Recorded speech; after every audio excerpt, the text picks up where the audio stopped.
So guys, today I'm here with my full Iron Man guide. I'm going to be going over his basic kit and abilities, his team up, and also some tips and tricks that I have for this character. I've been really enjoying playing him, and for some reason, some people just don't seem to want to look up in this game, so he's very fun to play and can be very, very annoying for the enemy team to deal with.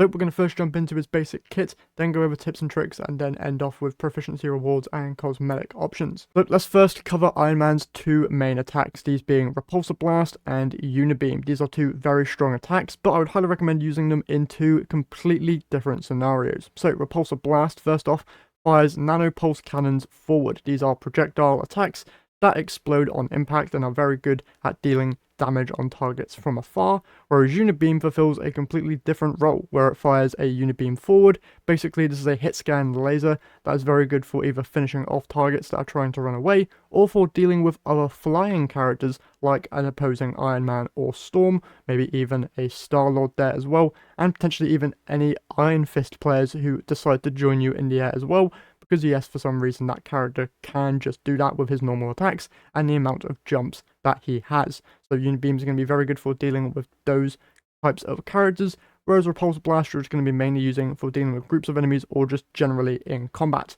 Now, let's go over his other abilities. He has 4 in total, including his ultimate, so let's first go over Armor Override. This is a basic buff that generally increases the damage of both his Repulsor Blast and Unibeam attacks.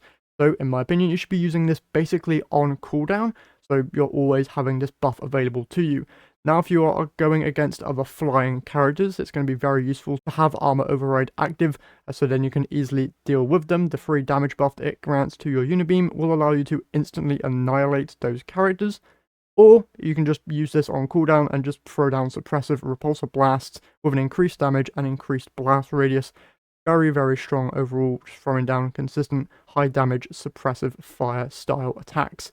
Now though, let's cover his next ability being Hyper Velocity. This is a basic movement tool, which is very, very good for getting out of a sticky situation if you're playing up against a Punisher or any other hit scan characters. Using this effectively to fly to a nearby healer or health pack, or just to hide behind cover, is going to be the difference maker between you living or you dying. So it's going to be very good to get a handle on this ability so that then you know when you can use it and where. And one thing to note is that you do see a fuel gauge on the right side of your screen whenever you use this ability, so make sure that you don't run out of fuel completely, or you might not be able to go as far the next time you want to use this ability. And finally, let's cover Micro Missile Barrage. So when you use either Armor Override or Hyper Velocity, you then gain access to this ability, which basically allows you to launch a missile bombardment. This is very good for finishing off anybody that is weak, or for just dealing general damage to an area, so it can be quite useful for dealing with any environments that you want to destroy, like any structures or walls, and can just be very good as just a panic escape in case you find yourself in a situation where you're for some reason in a tight corridor and just want to kind of get a free escape there and get some free damage thrown in as well. And then finally, let's cover his ultimate, which is the Invincible Pulse Cannon. You've probably seen this a lot.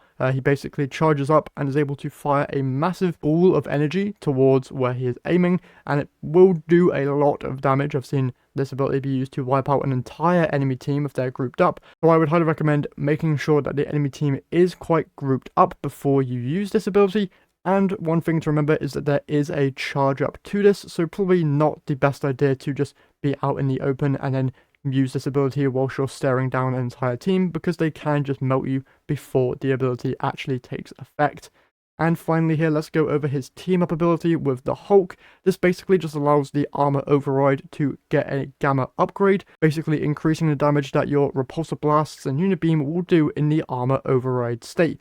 You also get a little green effect, so if you have a Hulk on your team, you're basically just going to be getting an additional benefit to your Armor Override ability, which is very, very good.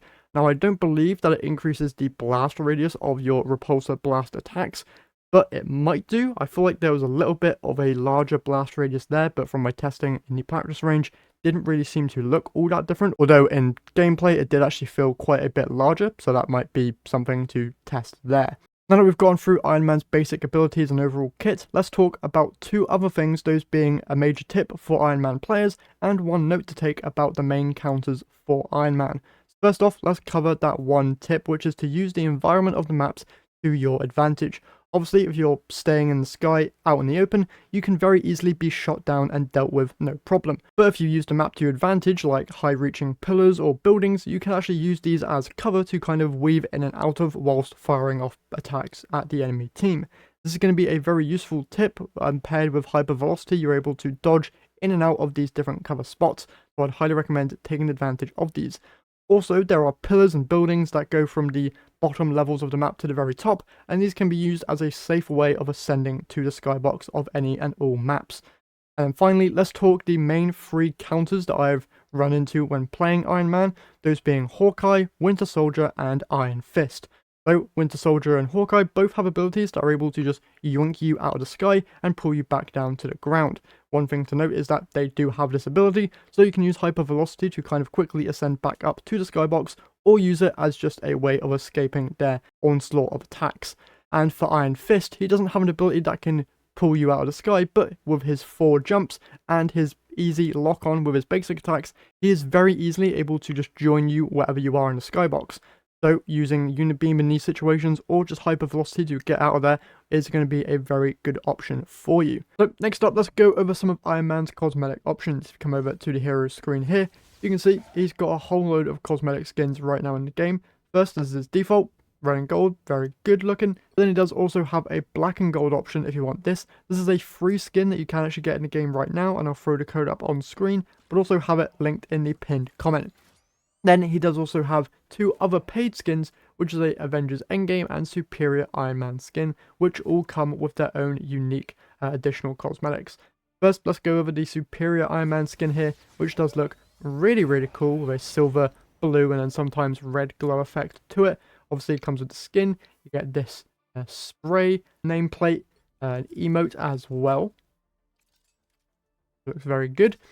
And then finally, he does also get this highlight intro, which looks very, very cool. You see the red glow there on the armor, which I wish was kind of an alternate option for the skin rather than just the default blue, but that's neither here nor there. And then finally, on the featured tab, you can of course find the Avengers Endgame skin, which looks very, very cool.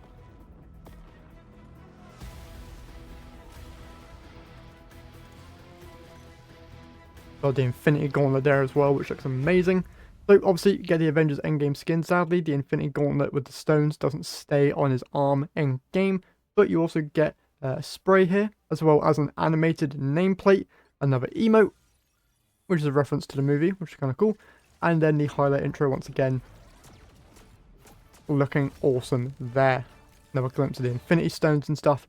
Really, really cool. And then to end off here, we're going to go over Iron Man's proficiency rewards. So if you come over to Iron Man on the hero page here and then go all the way over to proficiencies, you can see that he has a whole load of challenges here like every other hero and some unique cosmetic rewards which are completely free. So once you get to the knight rank, you do get this cool Iron Man spray, and then for getting to the captain rank, you get a unique blue Iron Man KO prompt, and then for getting to the Centurion rank, you get a much cooler looking Iron Man KO prompt, and then finally for the avatar here, if you get to the Lord rank, you get a very cool looking avatar picture option. And with that all said, that is it for my Iron Man guide. Hopefully you guys were able to use some of those tips that I mentioned to your advantage when playing Iron Man, and were able to get a better understanding of how this hero can be played. But yeah, that's everything for today. Hopefully you guys have enjoyed. If you did, remember to leave a like and subscribe. That's it from me here today, so I'll catch you guys in the next one.